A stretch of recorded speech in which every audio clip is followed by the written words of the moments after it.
Namaste and a very warm welcome, everyone. Welcome to Mimamsa Manch. We are so glad you could join us.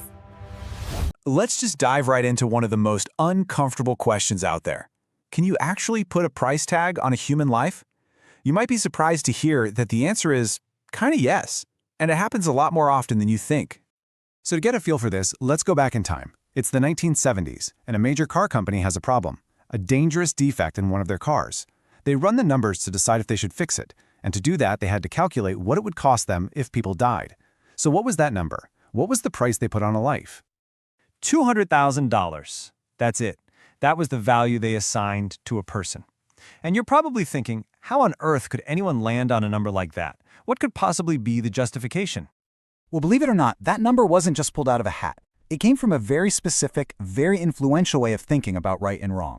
It's a powerful ethical theory that shapes huge decisions by governments and corporations every single day. And it all goes back to this guy, an 18th century English philosopher named Jeremy Bentham, and his big idea for how to figure out what's moral. He called his big idea utilitarianism, and at its core, it's actually pretty simple. Bentham said the highest moral principle is to do whatever maximizes happiness, or what he called utility. It's all about creating the greatest amount of good for the greatest number of people. Simple as that. So how did he get there? Well, his logic kind of breaks down into 3 steps. First, he said, look, at the end of the day, all of us are ruled by 2 basic things, pain and pleasure.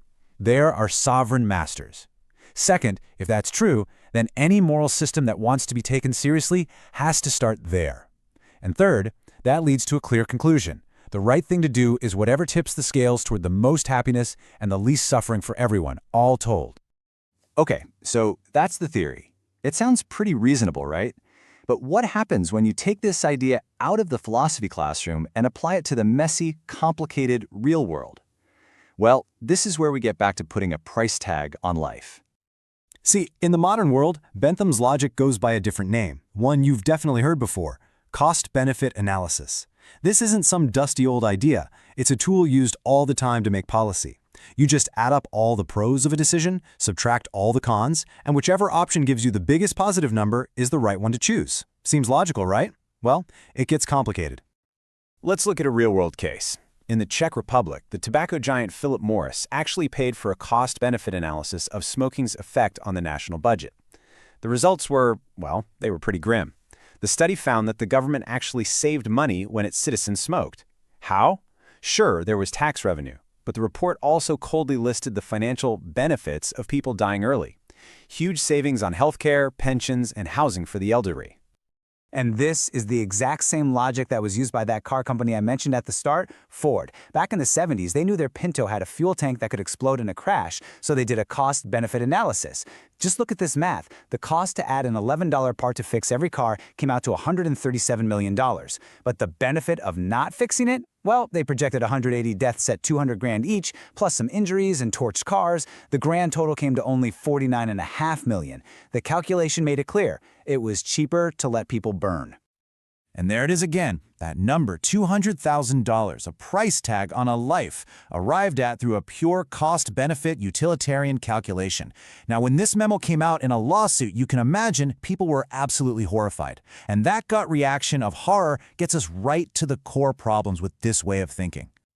These shocking, real-world examples really shine a spotlight on 2 massive objections to pure, unadulterated utilitarianism. These are the 2 big hurdles that philosophers have been grappling with ever since Bentham first laid out his theory. So what are they? Well, the first big objection is about individual rights. If all that matters is the greatest good for the greatest number, what's to stop the majority from completely steamrolling a minority for their own pleasure? And the second objection questions the whole idea of a single scale of value. Can you really put a dollar amount on everything? Life, love, dignity, without losing something absolutely essential in the translation? To really feel that first objection, just think about ancient Rome. Imagine a single person being thrown to the lions in the Colosseum. Obviously, that one person is in excruciating pain, but a hardcore utilitarian could argue, yeah, but look at the collective ecstasy of the thousands of spectators. If enough people enjoy it, this logic could actually justify some truly horrific things. It suggests our rights aren't sacred, they're just part of a calculation. And for that second objection, check this out. Back in the 1930s, a psychologist named Edward Thorndike tried to prove you could measure everything on a single scale of value. He actually asked people how much money they'd need to be paid to go through various weird experiences. And the prices they came up with are pretty wild, from having a tooth pulled to eating a live earthworm to, and this is my favorite, living the rest of your life on a farm in Kansas for $300,000. It just goes to show how absurd it can feel to put a price on certain things. Okay, so with these massive problems, is utilitarianism just a bust? Is it just a recipe for cold, heartless math? Well, not so fast. Another philosopher, John Stuart Mill, saw the power in the idea, but he also saw the problems, and he tried to fix it, to humanize it. So John Stuart Mill, who was basically raised to be the poster child for Bentham's philosophy, thought he could rescue it. His key move was to challenge Bentham's idea that all pleasures are created equal. Mill said, no. We absolutely can and we should distinguish between higher and lower pleasures. You see, for Bentham, it was all about the amount of pleasure. He didn't judge. He famously said that if the amount of pleasure is the same, then pushpin, which is just a simple kid's game, is as good as poetry. He's saying pleasure is pleasure, who cares where you get it from? But Mill totally rejected that. He believed some pleasures are just better. They're higher quality.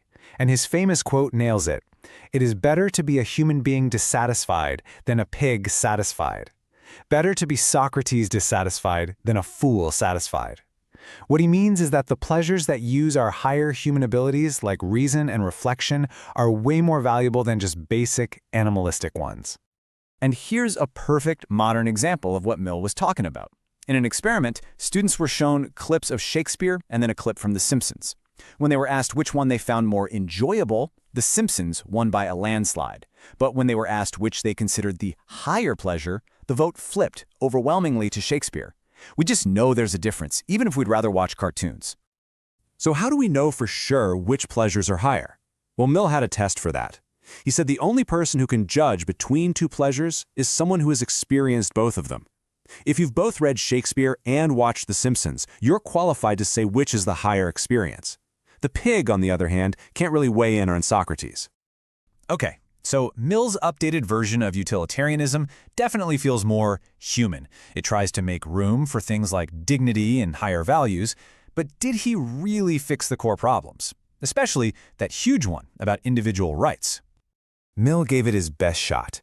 He argued that we should respect individual rights, but for a utilitarian reason.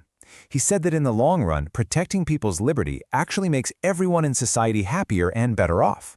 But that leaves a nagging question, doesn't it? Does that really make rights sacred and untouchable? Or does it just make them dependent on a long-term calculation of what's best for society? And that's the dilemma we're still wrestling with today. In corporate boardrooms, in government, we're always trying to weigh costs and benefits. But the challenge never goes away. In this quest to calculate the greatest good for the greatest number, how do we make sure we don't accidentally calculate away the very things like individual rights and human dignity